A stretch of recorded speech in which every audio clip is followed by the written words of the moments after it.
A month ago, I uploaded a video on how to cut a San Pedro that is too tall. Today I will replant the two cut pieces, showing you a couple of tricks that you may find helpful if ever you have to repot a really large San Pedro cutting.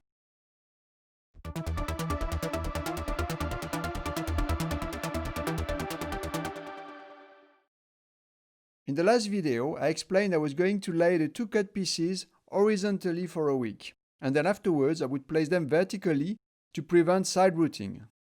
Well, in the end, I did not find a suitable spot on my terrace to place them vertically without risking them falling down. So I placed them on these metal racks. I did rotate them a couple of times to prevent side corking and rooting. Corking and rooting happen when the plant feels contact with the surface underneath. So by rotating the plant, these points of contact keep changing, and side rooting is less likely to occur. The ends have now properly healed. I could have replanted them already a week ago, but I did not find time. And by the way, the black mold that you see here is absolutely normal. You don't need to remove it. The same if you see orange marks, this is nothing to worry about. What would be worrying, on the other hand, would be some fuzzy, grayish mold, or some brown rot that is soft to the touch. But here, that is obviously not the case. The two base pieces from the last video, by the way, are also doing fine. They will eventually resume growth with new pups. But since we are in the middle of winter, those probably won't appear until spring. I will repot both cuts in one single pot, identical to one of these.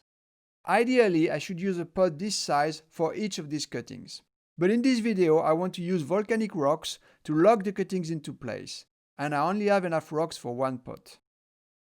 The two top cuts will not be potted on this terrace, because it's north-facing and gets very little sun in the winter. Instead, they will go on my other terrace, which is south-facing and therefore much sunnier and warmer. If the plants are warm, then they will have more chances of rooting during winter, and therefore be ready to resume growth when the spring comes.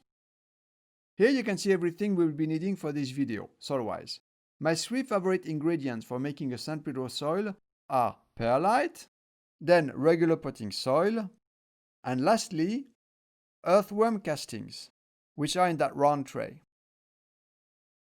Next, we have a bag of volcanic rocks, and this is something I only use when I repot really tall pieces. I will place the rocks in such a way that it gives the plant stability. This is the technique I've come up with after way too many of my plants ended up tilting over time. This is a bag of 20 liters or about 5 US gallons, and most of it is going into that one pot. This technique I'm going to show you uses up a lot of these volcanic stones. I start by pouring the potting soil directly from the bag. It's just some ordinary commercial soil like you can get in any garden store for growing potatoes, tomatoes, etc. Fertilized or not, that doesn't really matter. This one is fertilized and comes from the brand Composana. You can get that one in many European countries. It's a good quality soil, containing pretty much only peat moss, which I think is ideal. Now you may notice that I don't use a sieve to remove the wood bits from the soil. I only do that for seedlings. For adult plants, it doesn't matter. In fact, leaving the hard bits in the soil makes the soil more chunky, more structured, less fluid, which is good for stability. The white dot that you can see are perlite. There is a bit of perlite in this brand of soil, but looking at it, I would say it's less than 1%. It's insignificant. It's just so that they can say on the bag, contains perlite, which is good for the roots. So of course, I will have to add more perlite. You want perlite to be about a quarter or a third of the soil mix. But as you can see, I don't measure. I just eyeball the quantities, which is good enough for adult plants. You could also use pumice instead of perlite if it's easier for you to find. The two of them are kind of interchangeable. Where I live, perlite is a bit cheaper. And also, it has the advantage of not needing to be washed. The third ingredient is optional. It's earthworm castings. I'm not pouring it out of the bag because that bag is so big and so heavy that I can't move it. But of course, you can also get it in smaller bags. This works like a natural fertilizer. And if you follow my channel, you will know I use it all the time and I love it. As I am mixing the soil, I realized that this soil mix, with a quarter or a third of perlite, is actually more for cacti that already have their roots established. So I will be adding some more perlite, once again eyeballing, so that the total amount of perlite in there makes up about 40 to 50% of the soil mix. That will help with root growth because the soil will be more airy. Now, if I were to plant these large pieces directly in that soil mix, they would probably fall over, as they weigh a lot. Of course, to prevent the plants from tilting, you could always bury them deeper, but that would seriously increase the risks of them rotting. San Pedros don't like to be buried deep. After 6 months to a year, then the green flesh on the sides will have turned to cork, and you won't have to worry anymore about rot. But in the meantime, while the sides of the cactus are still green, you risk rot, especially if it's in the winter and the soil remains wet and cold for weeks. To prevent the green flesh from coming into contact with wet soil, what I often do is surround the plant with stones, which will isolate the plant from the soil. The stones will not only prevent rotting, but they will also promote root growth by allowing air circulation around the base of the plant. Now don't get me wrong, you don't need to place rocks around the plant. You can just put the plant in the soil without rocks and it's likely to be fine. In that case, just make sure you put about 40% of perlite in the soil so that there is decent air circulation in the soil. However, if the cutting you have is very important to you and you want to make sure that it has the best chances, then it's a good idea to surround the plant with rocks, especially in the winter.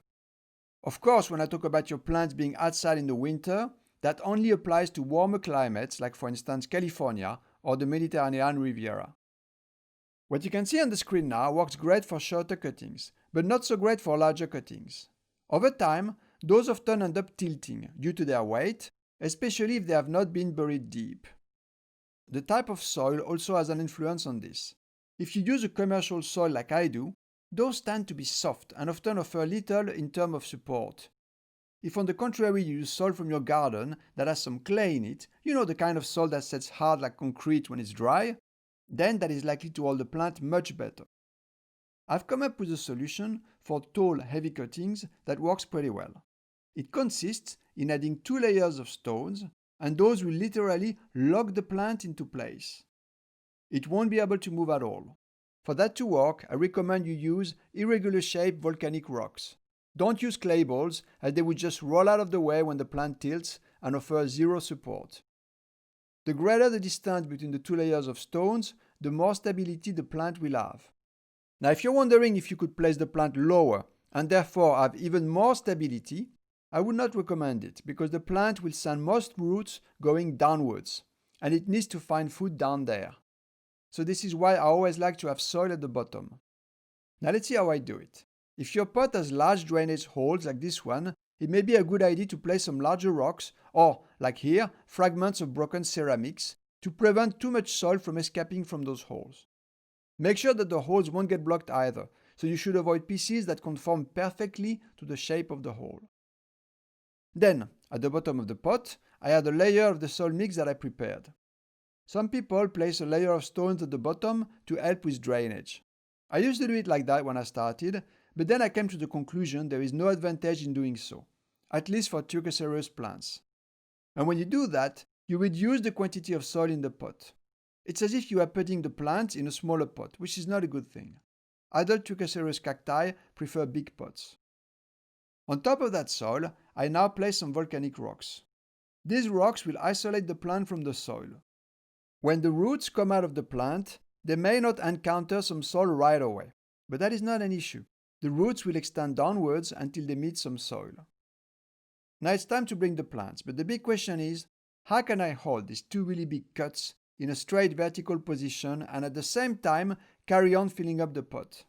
I've only got 2 arms and no one is around to give me a hand, so I will have to improvise a solution. And this is what I've come up with. The 2 cuttings are held into position by some bamboo sticks. And those sticks go through the frame of 2 IKEA metal racks. I also used a couple of zip ties to help stabilize the bamboo sticks. With all that in place, I will now be able to carry on filling the pot. Now I add more stones to complete that base layer. They will prevent the bottoms of the plants from moving sideways. That layer is about 2 inches high. Then I add a scoop of soil and I move the soil away from the center of the pot. Another scoop of soil on the other side, and once again I move it towards the sides. Now I will add more stones to the center to continue building those wells of stones around the two plants. I repeat the operation a few times, trying to build a wall of rocks around the cuttings and trying to keep the soil more on the outside, until we're about 2 inches away from the top of the pot. This is when I will be adding the second horizontal layer of rocks. The 2 layers of rocks, top and bottom, will completely lock the cuttings into place and prevent them from tilting to the sides. I'm making a right mess of it. This is because I'm doing all this bent in two as the bamboo sticks are just above me. When the stones reach the top of the pot, I recommend you don't press down on them. You want the soil mix to remain really light and airy. This is better for root growth. In about a year or two from now, I will probably repot them in separate pots. By then, they will have corked and made a lot of roots. At that point, I probably won't use any volcanic rocks, as the plants will get stability from their roots. If anything, maybe I will put a layer of rocks at the top. That would be enough.